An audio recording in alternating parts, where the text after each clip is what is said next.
출애굽기 28장. 네 형 아론으로 하여금 이스라엘 백성들의 자손 가운데 그의 아들들인 나답과 아비후와 엘르아살과 이다말과 함께 너에게 나오게 하여라. 그리하여 그가 제사장 직분을 맡아 나를 섬기게 하여라. 너는 네 형 아론을 위해 거룩한 옷을 지어주어 영광과 아름다움을 선사해야 하는데, 내가 지혜의 영을 주어 뛰어난 솜씨를 갖게 된 사람들 모두에게 말해 제사장으로 나를 섬기게 될 아론을 거룩하게 할 옷을 짓게 하여라.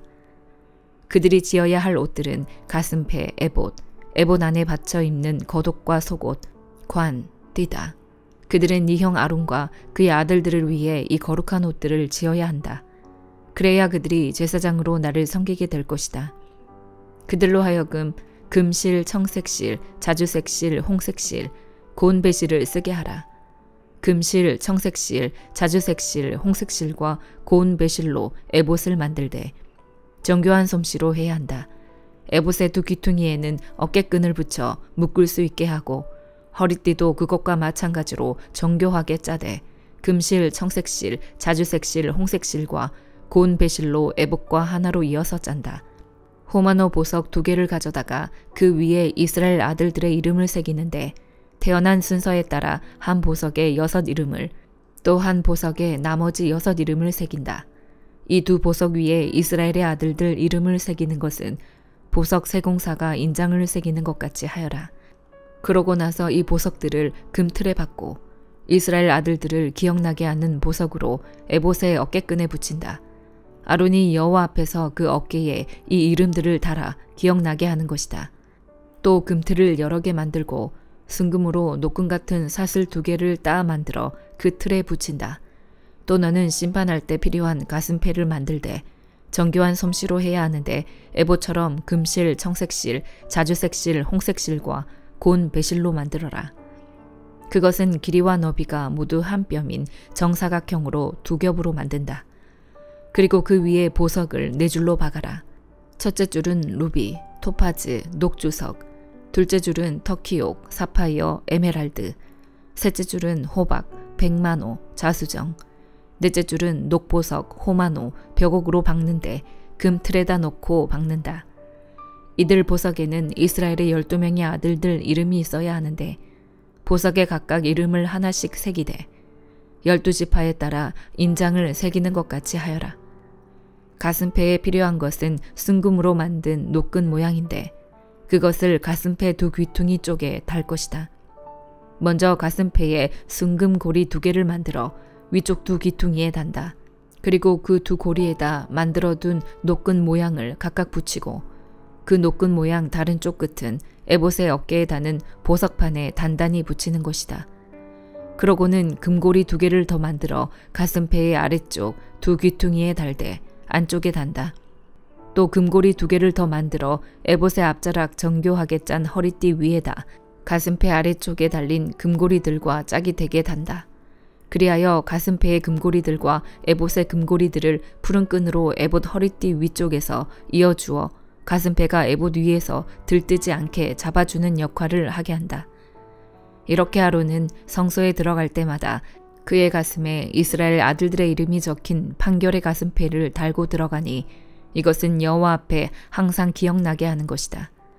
또한 이 판결의 가슴패에 우림과 둠밈을 붙여야 한다. 그리하여 아론이 여호와 앞에 들어갈 때마다 이것들이 그의 가슴에 있게 하여라. 아론은 이스라엘 백성들을 위한 판결을 할 때 여호와 앞에서 항상 그의 가슴에 지녀야 할 것이다. 에봇 안에 받쳐 입는 겉옷은 전체가 청색이어야 하는데 그 중앙에 머리 들어갈 구멍을 낸다. 이 구멍 주위에는 깃 같은 것을 짜서 대어 찢어지지 않게 하여라. 이 겉옷 밑단에는 돌아가며 청색실과 자주색실과 홍색실로 만든 성류들을 달고 그 사이사이에는 금방울을 달아라. 곧 금방울 하나, 성류 하나, 금방울 하나, 성류 하나를 겉옷 밑단에 죽 돌아가며 다는 것이다. 아론은 제사장으로 일할 때 이 옷을 입어야 한다. 그가 여호와 앞 성소에 드나들 때 방울 소리가 들릴 것이니 그러면 그가 죽지 않을 것이다. 또 순금으로 패를 만들어 그 위에 인장 새기듯 여호와께 거룩이라고 새겨라. 그 패에 청색끈을 달아 관에 매달되 관 정면에 단다. 그리고 그것을 아론의 이마에 붙여 이스라엘 백성들이 거룩한 예물을 잘못 드려서 짓는 죄를 그가 지게 할 것이다. 곧 그것들이 여호와께서 받으실 만한 예물이 되도록 아론은 이마에 그것을 계속 붙이고 있어야 하는 것이다. 또 에봇 안에 받쳐 입는 속옷은 고운 배실로 짜고 관도 고운 배실로 만들어라. 허리띠는 수를 놓아 만든다. 또 아론의 아들들을 위해서도 에봇 안에 받쳐 입는 속옷과 허리띠와 두건을 만들어 그들을 영광스럽고 아름답게 하여라. 너는 네 형 아론과 그의 아들들에게 이 옷들을 지어 입히고 나서 기름을 붓고 구별해 거룩하게 하며 그들이 제사장으로서 나를 섬기게 하여라. 너는 또 그들을 위해 허리에서부터 허벅지까지 오는 속바지를 만들어 몸을 가리게 하여라. 아론과 그의 아들들은 회막에 들어가거나 성소에서 제사장으로 일하기 위해 제단에 나아갈 때마다 이 옷들을 입어야 한다. 그러면 자기 죄로 인해 죽는 일이 없을 것이다. 이상은 아론과 그의 자손이 지켜야 할 영원한 규례다. 요한복음 7장. 일 후에 예수께서는 갈릴리 지방을 두루 다니셨습니다. 유대 사람들이 자기를 죽이려고 하기 때문에 유대 지방에서 다니기를 원하지 않으셨던 것입니다. 그런데 유대 사람들의 명절인 초막절이 가까워지자 예수의 동생들이 예수께 말했습니다. 이곳을 떠나 유대로 가십시오. 그래서 형님이 하는 일을 형님의 제자들도 보게 하십시오. 세상에 알려지기를 바라면서 숨어서 행동하는 사람은 없습니다. 형님이 이런 일을 할 바에는 자신을 세상에 드러내십시오. 예수의 동생들조차 예수를 믿지 않았기 때문에 이렇게 말한 것입니다. 그러자 예수께서 그들에게 말씀하셨습니다. 내 때는 아직 오지 않았다. 그러나 너희 때는 항상 준비돼 있다. 세상이 너희를 미워하지 못하고 나를 미워하는 것은 내가 세상에 하는 일들을 악하다고 증언하기 때문이다. 너희는 명절을 지키러 올라가거라. 나는 아직 내 때가 되지 않았으니 이번 명절에는 올라가지 않겠다.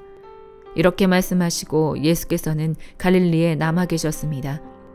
그러나 예수의 동생들이 명절을 지키러 올라간 후에 예수께서도 아무도 모르게 올라가셨습니다. 명절 동안 유대 사람들은 예수를 찾으며 말했습니다. 그 사람이 어디 있소? 그곳에 몰려든 많은 무리 가운데서는 예수에 대해 말들이 많았습니다. 어떤 사람은 그분은 선한 사람이라고 하고 또 다른 사람은 아니다. 그는 백성들을 현혹하고 있다라고 말했습니다. 그러나 앞에 나서서 예수께 대해 떳떳이 말하는 사람은 아무도 없었습니다. 유대 사람들이 두려웠기 때문입니다. 명절이 반쯤 지났을 때에야 비로소 예수께서는 성전으로 올라가 가르치기 시작하셨습니다. 유대 사람들은 놀라서 말했습니다. 이 사람은 배우지도 않았는데 어떻게 이런 것을 아는가? 예수께서 대답하셨습니다. 나의 가르침은 내 것이 아니고 나를 보내신 분의 것이다.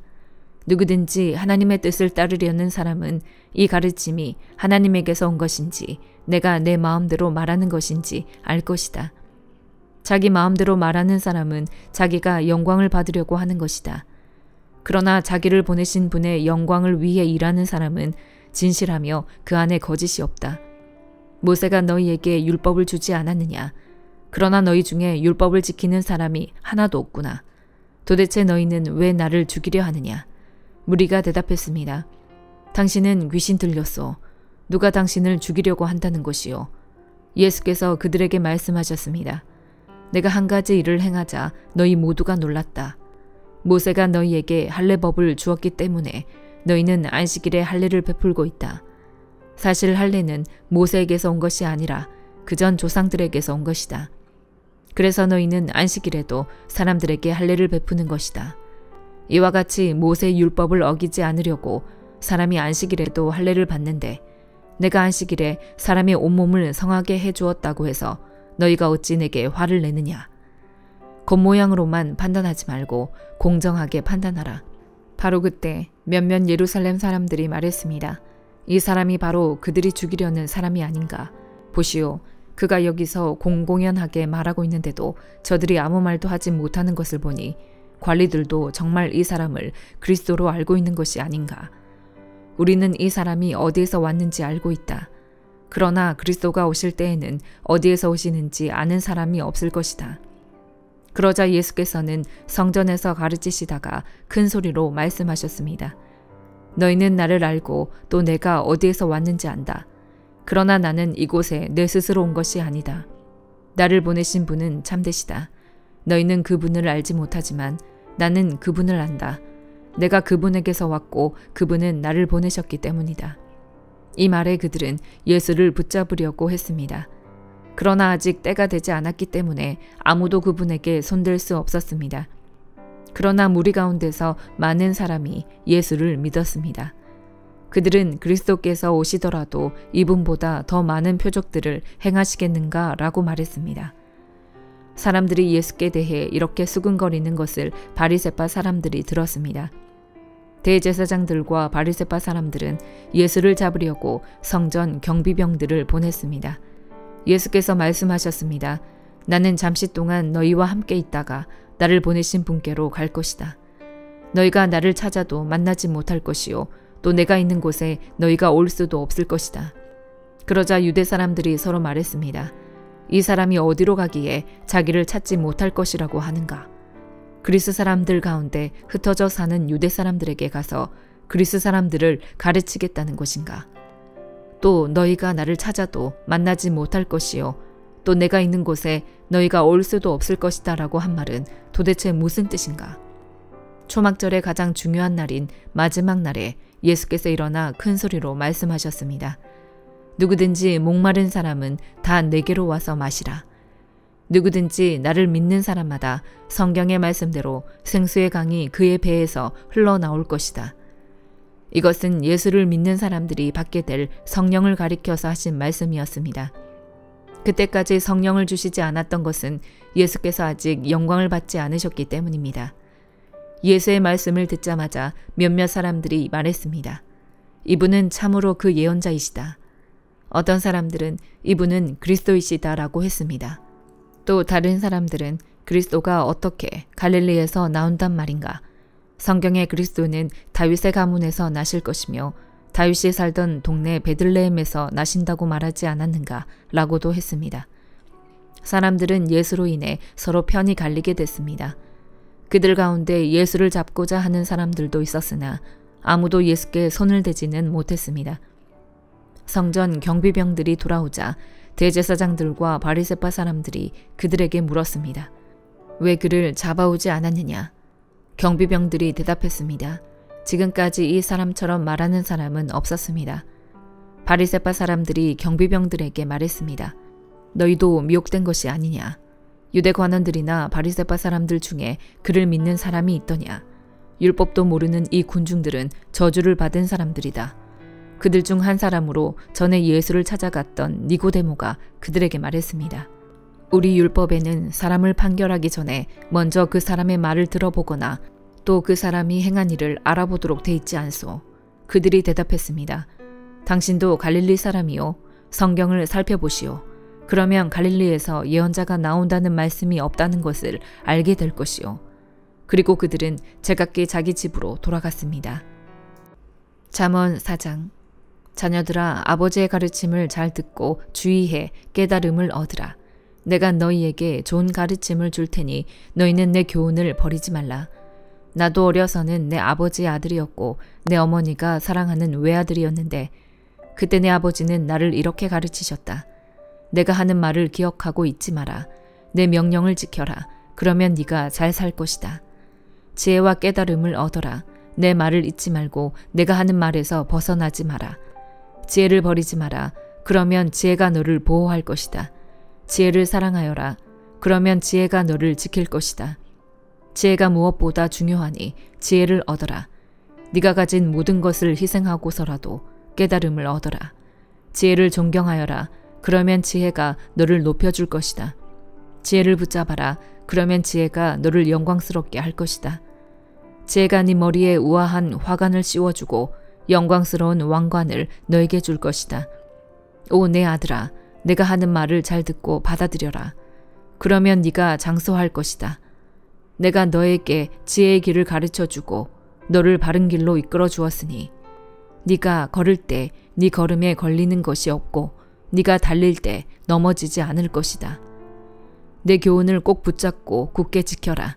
그것이 네 생명이기 때문이다. 악인의 길에 발을 내딛지 말고 악한 사람의 길로 다니지 마라. 그 길을 피하고 지나가지 말며 돌아서거라. 그들은 악한 짓을 하지 않으면 잠을 못 자고 누군가를 해치지 않으면 잠이 오지 않는 사람들이다. 그들은 악한 방법으로 얻은 빵을 먹고 폭력으로 빼앗은 술을 마신다.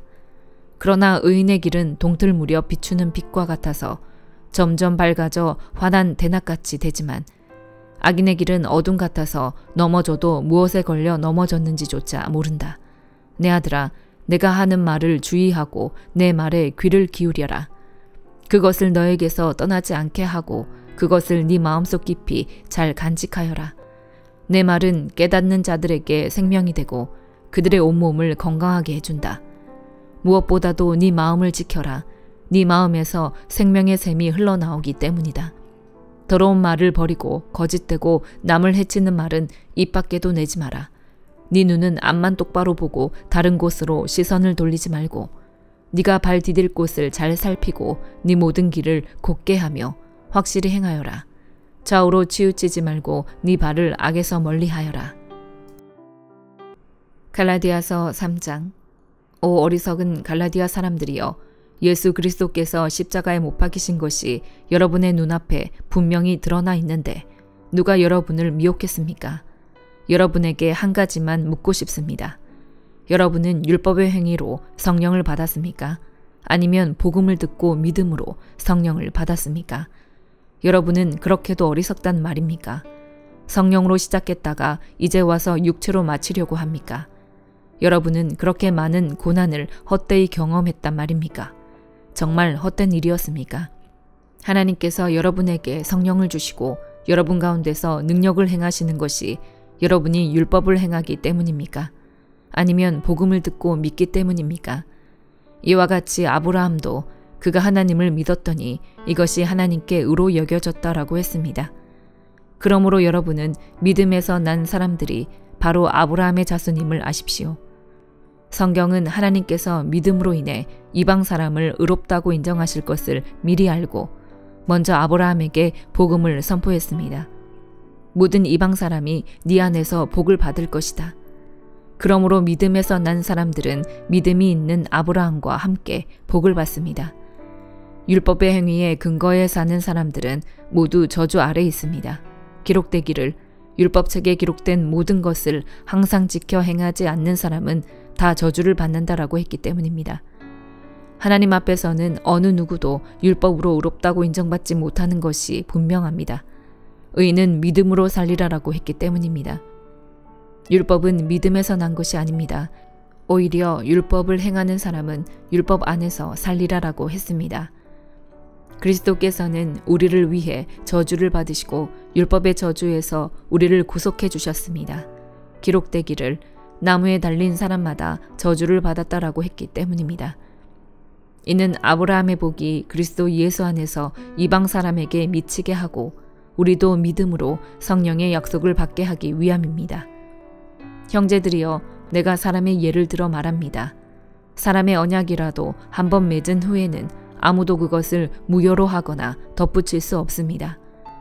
하나님께서 아브라함과 그의 자손에게 약속을 주실 때 여러 사람을 가리켜 자손들에게 라고 하지 않으시고 오직 한 사람을 가리켜 네 자손에게 라고 하셨는데 이는 곧 그리스도이십니다. 내가 말하고자 하는 것은 이것입니다. 430년 후에 생긴 율법이 하나님에 의해 미리 정해진 언약을 무효화해 그 약속을 취소할 수 없다는 것입니다. 만일 유업이 율법에서 난 것이라면 그것은 더 이상 약속에서 난 것이 아닙니다. 하나님께서는 은혜로 약속을 통해 아브라함에게 유업을 주셨습니다. 그러면 율법은 무엇입니까? 율법은 약속된 자손이 오시기까지 죄 때문에 더한 것입니다. 이 율법은 천사들을 통해 한 중보자의 손으로 주어졌습니다. 그 중보자는 한 편만을 위한 중보자가 아닙니다. 그러나 하나님은 한 분이십니다. 그러면 율법이 하나님의 약속과 상반되는 것입니까? 결코 그럴 수 없습니다. 만일 율법이 생명을 줄 수 있는 것으로 주어졌다면 분명히 의는 율법에서 났을 것입니다. 그러나 성경은 모든 것을 죄 아래 가두었습니다. 이는 믿는 사람들에게 예수 그리스도를 믿는 믿음에 근거한 약속을 주시기 위함입니다. 믿음이 오기 전에는 우리가 율법 아래에 매여 장차 계시될 믿음의 때까지 갇혀 있었습니다. 그래서 율법은 그리스도의 때까지 우리를 인도하는 선생이 됐습니다. 이는 우리로 하여금 믿음으로 의롭다고 인정받게 하려는 것입니다. 그러나 이제는 믿음이 왔으므로 우리는 더 이상 율법이라는 선생 아래 있지 않습니다. 여러분은 모두 그리스도 예수 안에서 믿음으로 하나님의 아들들이 됐습니다. 그리스도와 합해 세례를 받은 사람은 모두 그리스도로 옷 입었기 때문입니다. 유대 사람도 없고 그리스 사람도 없고 종도 없고 자유인도 없고 남자도 없고 여자도 없습니다. 여러분 모두는 그리스도 예수 안에서 하나이기 때문입니다. 만일 여러분이 그리스도께 속한 사람이면 여러분은 아브라함의 자손이요 약속을 따른 상속자입니다. 아멘.